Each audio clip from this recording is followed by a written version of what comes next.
مولاي صل وسلم دائما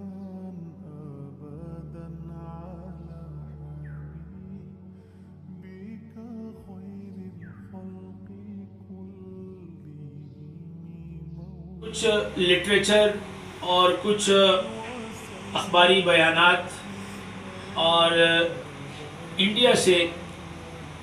دائرہ مہدویہ جو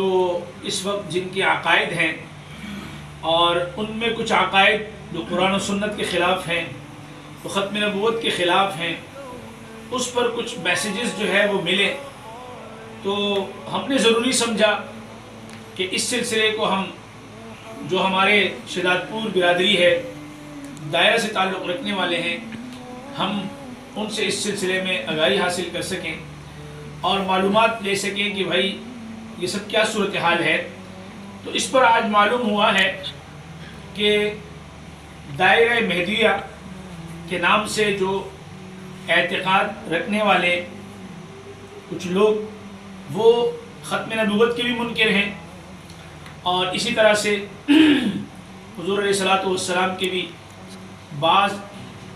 عقائد کے اندر جو ہے وہ گستاخیاں بھی کر رہے ہیں. حضرت عیسیٰ علیہ السلام، حضرت مریم سلام اللہ علیہا کے بارے میں جو اعتقادات ان کے ہیں وہ اسلام کے بالکل منافی ہیں. تو یہ سب سن کر ہم چھونک بھی گئے ہیں، حیرت بھی ہوئی ہے کہ ایک پردے کے اندر یہ سب کچھ کیسے ہو رہا ہے. بہرحال اس پر ہم سب نے اظہار تشویش بھی کی ہے، اور ان تمام علماء اکرام نے ایک کمیٹی بنائی ہے کہ جو اس پر انشاءاللہ آگے چل کر مختلف پروگراموں کے ذریعے سے اور مختلف لوگوں سے جو اس عقائد کے لوگ ہیں جن کا تعلق دائرہ سے ہے یا مہدویہ سے ہے، ان لوگوں سے ملاقاتیں کریں گے اور ان سے مزید اس میں جو ہے وہ آگاہی حاصل کریں گے.